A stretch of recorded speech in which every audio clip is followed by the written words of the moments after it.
몽골 쪽에서 와서 손을 잡자 그러니까 하는 말이 뭐냐면 우리는 콩을 중심으로 한 농사를 짓는 민족이고 너희는 유목을 하는 집단이다. 그래서 서로 살아가는 방식과 습속이 달라서 손을 잡기 힘들다. 그런 얘기를 해요. 그러니까 군사적 의미에서 고구려가 똑같거든요. 농경인데 기마군사력을 갖춘 케이스예요. 그러면 대박이 납니다. 강합니다. 청이 그 케이스고요. 또 거꾸로 기마가 농경을 갖춰도 무지하게 대박이 나요. 그게 투르크가 그래요. 기마인데 터키 지역을 먹으면서 농경으로 정착을 해버린 거예요. 그러니까 농경과 기마군사력과 농경을 아무튼 합치면 대박이 나요. 그걸 하나의 민족이 그걸 두 개의 얼굴을 가지면. 아무튼 간에 저게 지금 그런 데란 말이에요. 저 거대한 땅인데 저 땅을 먹느냐 먹히느냐 무한투쟁 블랙홀입니다. 이 땅이 또 얼마나 또 굉장히 획일적이냐면 뭐 공자님은 그런 뜻에서 말한 게 아니라 뭐 세상 이치라는 게 아무리 우회하는 것 같아도 결국은 갈 대로 가게 돼 있다. 라는 뜻에서 만절필동. 황하가 아무리 굽이쳐도 동쪽으로 간다라고 쓰셨겠지만 결국 중국을 보고 있으면 모든 강은 굽이쳐도 동쪽으로 간다 아니에요. 심지어는 모든 강은 굽이쳐도 대충 양자강이나 황하로 모인다. 중국의 양자, 황하 빼고 나면요. 거기에 지류거나 혹은 가끔씩 있는 작은 셋강이에요. 거의 수준이. 그 땅덩어리랑 그 수계를 봐도 이거는 획일적인 데구나. 이거는 무시무시한 블랙홀이구나.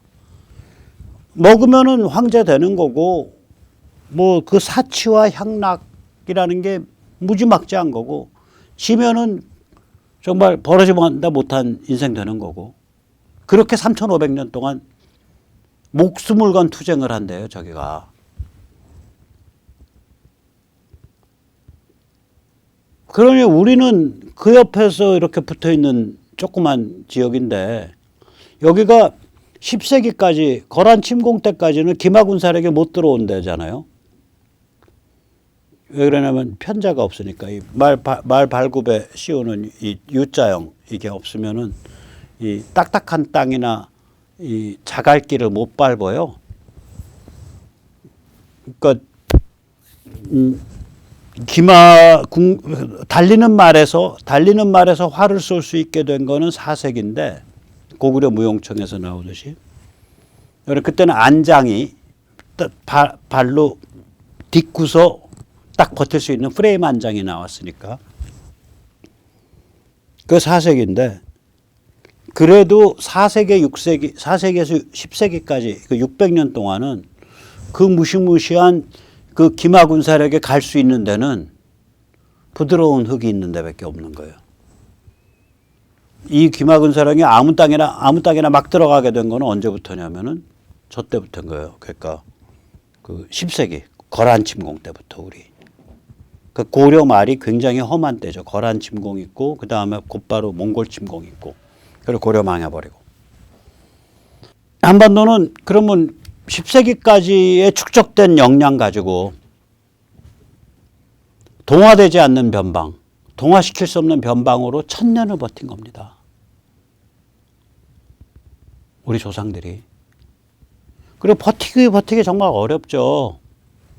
저 무시무시한 그 군사력인데 차이나 프라퍼와 그 유라시아 초원벨트가 합쳐지는 그런 군사력인데 바로 저기 뭐 몇백 킬로 나가면 바로 그 군사력에 딱 접하는 데잖아요, 여기가. 얼마나 버티기 어렵겠어요. 그러니까 버티기 근성을 위한 잔인하고 무식한 무기를 스스로 만들어서 정신을 꽉 무장시키죠. 그게 성리학입니다. 뭐 일본말 하자면 곤조통이고요. 오기죠, 오기. 내가 나이기 위해서는 무슨 앞뒤 꽉 막힌 생각이라도 오케이다라는 얘기예요. 그 태도가 더 악화돼서 나타난 게 김일성 영생교죠. 내가 나일 수만 있다면, 내가 나의 주체성을 가질 수만 있다면 그게 얼마나 개판이고 잔인해도 오케이. 그거죠. 아무튼 간에 그래서 이제 참 우리 같은 경우 정말 비루하고 궁색하게 몰린 거예요. 이 한반도 건너서 가면 거기는 유라시아 초원벨트 전체와 중국 차이나 프라퍼 전체를 둔 블랙홀 도박판이고요. 들어가서 정복하고 나면 민족이 없어져. 선비 없어졌죠. 거란 없어졌죠. 들어가서 정복하고 나서. 선비 거란은 몽골계예요. 그러니까 그 선례를 봤기 때문에 저기 그 징기스칸 쪽은 그 민족별 계층제도 줘가지고 피 안 섞고 자기 문자 고집했다가 고스란히 빠져나와 버렸고. 그래가지고는 약하다고 생각해서 청은 들어가서 그냥 스스로 동화돼 버렸고, 만주는. 블랙홀이죠. 들어가서 먹으면 없어져요, 민족이, 저기는. 그 물질과 그 이때까지 쌓여져 있던 지배 노하우, 이런 거, 이른바 문화에 취해갖고 없어져 버린다고요. 그냥 증발해버려요, 민족 아이덴티티가. 우리 그 게임은 안 했죠, 우리 조상들은. 근데 거기가 우리를 먹으려고 들어오는 거는 어떻게든 피해서 동화될 수 없는, 동화되지 않는 변방을 지켜내야 될 거 아니에요. 그걸 1000년을 지킨 거예요. 군사력으로는 도저히 게임하기 어려운 상황인데도 1000년을 지킨 거예요. 거기에 무슨 섭리가 좀 있겠죠? 어떤 이치가 있겠죠? 어떤 한 민족의 운명이라는 게 있겠죠? 없으면 우리가 만들고 우리가 정의해서 우리가 밀고 가면 되는 거지. 우리가 섭리를 정하면 되는 거죠. 저 건방지게 말하면. 저는 그게 쉽게 말하자면 중국을 현대 문명과 자유를 향해서 이끌어내는 그 고삐라고 생각해요. 중국이라는 맹수의 콧뚜레, 코에다 끼워갖고 그 힘이 강한 황소도 콧뚜레 딱 끼우면 조그만 어린애가 톡톡톡톡 치면 오잖아요. 그 역할을 하는 게 한반도라고 생각을 합니다. 그 첫걸음은 북한 자유하고 북한 해방이고. 자, 상황이 이런데 넋 빠진 사람들이죠. 민주당 청년당이 6월 28일 한중 청년당원 간담회를 열었네요. 그래서 중국 청년들이랑 좀 얘기 좀 했는지 모르겠어요. 이런 거에 대해서. 묻고 싶어요. 여기 보니까 하나, 둘, 셋, 넷, 다섯, 여섯, 일곱, 여덟, 9명. 가운데는 그거 어레인지한 무슨 뭐 국회의원인 것 같고 9명쯤이 한 것 같은데 이 9분 청년들한테 묻고 싶습니다. 중국 청년들하고 톡 까놓고 신강 위구르 제노사이드 얘기해 보셨어요? 티베트, 홍콩의 인권, 종교 박해 문제 얘기해 보셨어요? 코로나 바이러스 우한 연구소 유출설에 대해서 얘기해 보셨어요? 공자학원과 같은 한국에 대한 경제사회 학계 침투, 침탈에 대해서 얘기해 보셨어요? 여시제 같은 한국에 대한 정치 언론 공작 얘기해 보셨어요? 불법 도박 서버 운영 및 그걸 운영하고 있는 한국 조폭과 중국 조폭 사이의 연결에 대해서 얘기해 보셨어요? 중국 마약 조직이 한국을 마약 수출 허브로 사용하고 있는 것에 대해서 얘기해 보셨어요? 천안문 학살에 대해서 얘기해 보셨어요? 문화혁명 참상과 학살, 지식인을 10년 동안 배출을 안 하고 약 1000만 명을 숨지게 만든 그 상황에 대해서 얘기해 보셨어요? 1950년대 중반 대학진의 참상과 아사 약 5천만에서 6천만 얘기되는데 그거 얘기해 보셨어요? 1950년대 초에 6.25 개입에 대해서 얘기해 보셨어요? 1948년 본보기를 보이겠다는 이유로 만주 장춘을 둘러싸서 약 30만 명을 굶겨 죽인 장춘학살, 다른 말로 곤장춘, 그때 곤란하다 한때 곤자예요. 곤장춘에 대해서 얘기해 보셨어요? 이런 거 얘기 다 안 하면 뭘 얘기해요? 중국 사람들하고. 중국 간첩 만들겠다고 하는 거죠? 그거 아니실 텐데. 청년이면 청년답게 노시지. 자, 우리가 이 황당한 상황을 보면, 자, 조선일보는 저기 글로벌리스트들의 그 악마의 내러티브 3종 세트를 이제 시로 이제 들고서 흔들기 시작하는 거예요. 기후변화, 젠더 평등, CRT, 비판적 인종이론. 조선일보 그러면 이제 중앙동화도 대충 그렇게 가는 거예요. 그럼 이제 국민의힘이나 이런 여의도에 있는 이른바 야권, 지금 현재 야권, 앞으로 여권 될지 몰라도 거기도 대충 그렇게 가는 거예요. 문팔육은 지금 중국 공산당 쪽에 청년 조직하고 이렇게 쎄쎄쎄하고 놀고 있어요. 얘기할 얘기는 하나도 안 하고. 근데 이 둘 다 세네. 둘 다 제1진영은 문팔육 집단이고 종중 종북 성향이 있고 제2진영은 조중동 국민의힘이죠. 오락가락 친중이죠. 여기는 오다가다 친중하고 미 글로벌리스트 하수인으로 제 눈엔 보여요. 아니 지금 연락 주세요. 우리는 뭐냐? 우리는 정말 미약한 싹이에요. 발생 단계예요. 영어로 말하면 rudimentary stage. 발생 단계 가치지향 애국 자유 애국 요소예요. 우린 진영도 안 돼. 엘리먼트야. 몇 명의 유튜버, 몇 명의 작은 단체들, 몇 명의 뜰 있는 지식인들, 몇 명의 뜰 있는 종교 선직자들, 뭐 이렇게 돼 있는 아주 그 군데군데 있는 요소들이에요. 아직 서로 식별도 잘 못하고 서로 신뢰하고 연결도 잘 못하고 있고 서로 같이 사용할 수 있는 개념도 잘 정의를 못 해놓은 상태고. 우리가 진영으로 올라설 수 있겠냐 이거예요. 그래서 제1진영은 문재인 586 집단, 종중 종북 성향이 있겠죠. 제2진영은 조중동 일부 정치인. 우리가 진영으로 올라섰을 때는 우리한테도 정치인들이 좀 몇 명 붙겠죠. 가치지향 자유애국 진영. 이렇게 세 개의 진영이 되겠냐. 즉 쟤들이 글로벌리스트 하수인 진영으로 딱 쟤들이 그런 성향이고 우리는 가치지향 자유애국 진영이 될 수 있겠냐. 이게 언제까지 이게 좀 우리가 확고해져야 되냐면 내년 대선 무렵부터 시작해서 내년 안에 이게 만들어져야 돼요. 왜냐면 내년에 미국이 이제 그 11월 중간선거 겪으면서 완전히 가치지향 그 주권국가 노선, 즉 MTR, 마가 트럼프 공화 신주류 노선으로 미국이 딱 정립이 될 거기 때문에 그때 우리도 어느 정도 이게 진영으로 정립이 좀 돼 있어야 돼요. 마음이 급하죠. 근데 급할수록 돌아가야 됩니다. 우리의 정체성 및 전략은 오히려 교육 문화 분야의 정신의 전쟁이 있습니다. 저는 그래서 정당 만들자 뭐 이런 거 별로 그렇게 저는 많이 관계를 안 하는 이유가 이거 정신 문화 전쟁인 것 같은데요. 정당 하실 분들은 하세요. 근데 저는 장점이 거기 있는 것 같지 않습니다. 라고 말씀드리고 싶은 거예요. 또 그렇게 장점이 거기 있는 것 같지 않은 분들이 바로 이런 고민을 같이 하시자고 제가 자꾸 오파를 드리는 거예요. 첫째는 유치 초중고의 교육 개혁을 이루겠죠. 구체적으로 내년 6월 교육감 선거 제대로 좀 쓸어버려야죠. 두 번째는 대학 교수 숙정을 해야 됩니다. 지금 학계가 기후변화, CRT, 아까 그 비판적 인종이론, 젠더 평등 이거에 엄청 물들어 있어요.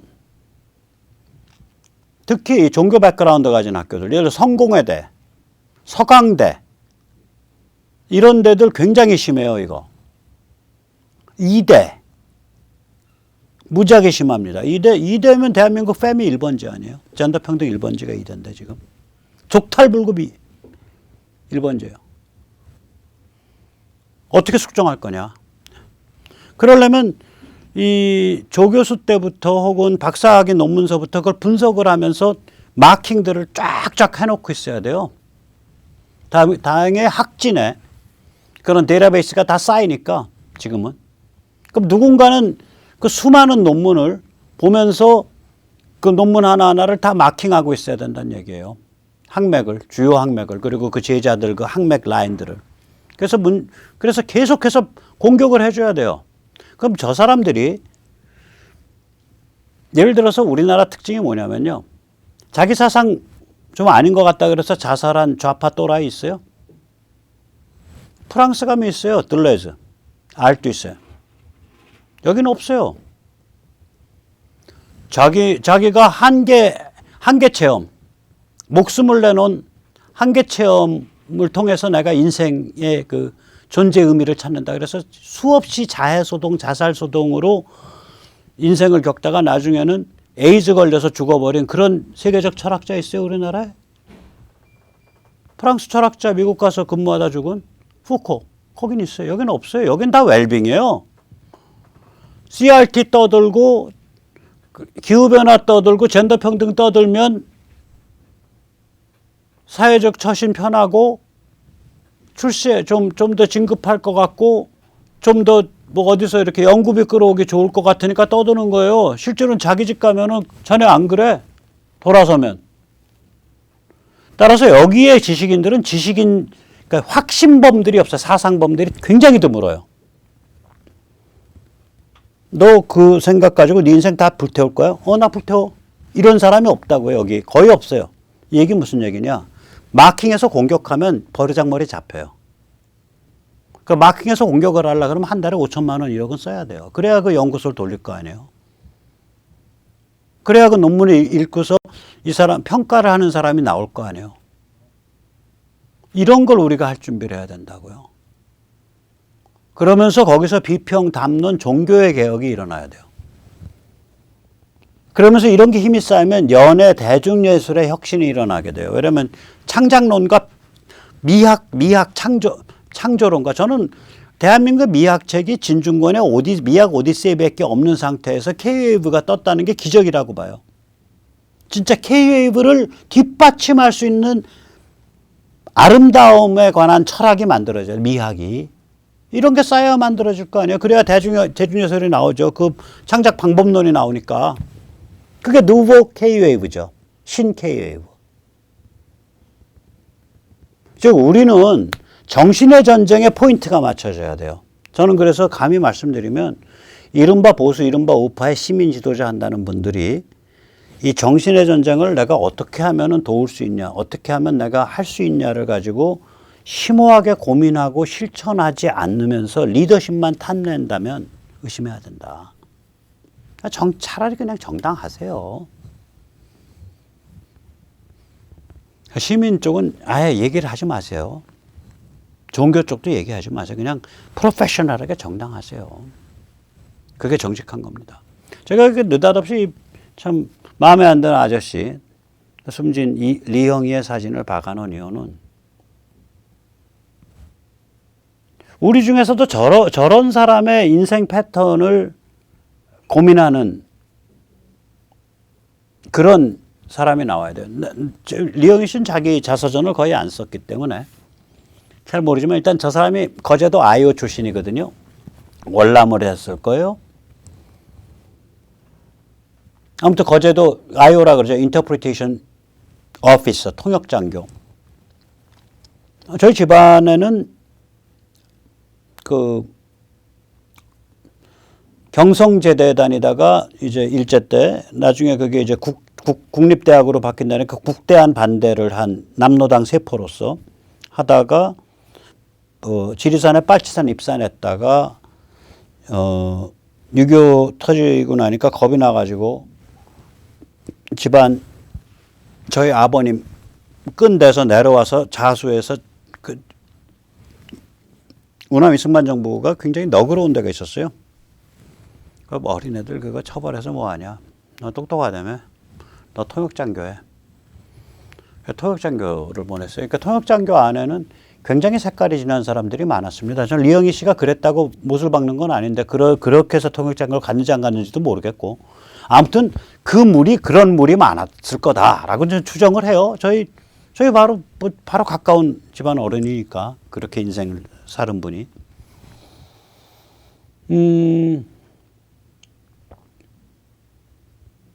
그러고 나서 저 양반이 연합통신인가 들어가서 통신기자하면서 쭉 글을 쓴 걸 보면 의도적이에요. 계속 미국 폄하하고 대한민국 폄하하고 요즘 말로 하면 후기식 민지, 포스트 컬로니얼리즘, 즉 지금의 1945년 이후의 체제를 미국 제국주의, 식민주의의 또 다른 형태로 보는 것. 그걸 이제 후기식 민주의라고 얘기를 하거든요. 지금 CRT도 똑같죠. 지금 현재도 이게 식민주의고 이게 백인 우월주의고 이게 뭐 그런 거다. 억압적이다. 뭐 이게 지금 CRT 얘기죠. 똑같아요. 후기식 민주주의.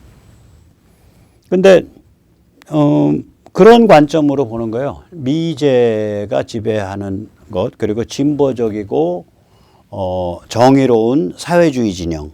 그래서 처음에는 이제 소련을 많이 띄우죠. 글 중에 뭐 이런 것도 있어요. 그 소련에선 사하로프 같은 사람이 나오지만 미국에서는 사하로프가 소련 체제를 비판한 물리학자죠. 인권을 가지고. 미국에서는 사하로프에 해당하는 그런 사람이 안 나온다. 그게 미국 체제가 좀 더 병든 거다. 이런 좀 핵에 망측한 논리예요. 근데 그거를 참 그 당시 기준으로 보면 굉장히 정갈하고 굉장히 호소력 높은 글로 그걸 계속 평생을 쓴 거예요. 그 글 때문에 가끔씩 감옥도 갔고요. 또 그 글이 잘 팔려서 돈도 버셨고. 그래서 그 돈 버는 걸 또 쾌척을 해서 집안에도 많이 남겨놨지만 평통사, 평화 통일을 사랑하는 사람들의 모임이라고 이쪽에서는 굉장히 살벌하게 전투적인 조직이 있습니다. 평통사 그 재단을 만드셨고. 지금 586 그 위에 7말 8초 다 리영이의 아이들이에요. 요새는 덜한데 제가 페이스북에서 2011년경에 리영이 비판했더니 욕이 한 무더기가 와요. 요새는 리영이 비판해도 아무 소리 안 하죠. 이제는. 평생을 얼마나 초점이 맞춰져 있잖아요. 아이오 시절부터 연합통신에 입사해서 저희 한양대 교수인가도 했나 모르겠어요. 아무튼 그 글 쓴 거에서 평생이 일이관지예요. 딱 포인트가 맞춰져 있다고요. 서방이 주도하는 현대 문명의 정당성을 폄하하고 대한민국의 정통성을 폄하하고 소련과 사회주의 진영 중국, 베트남을 추워주고 북한을 살짝살짝 추워주고 여기에 평생의 모든 노력이 다 집중돼 있어요. 그 정치적 의도에. 그 집중성과 그 일이관지 그 자체에 대해서는 제가 극도로 무서워하고 존중합니다.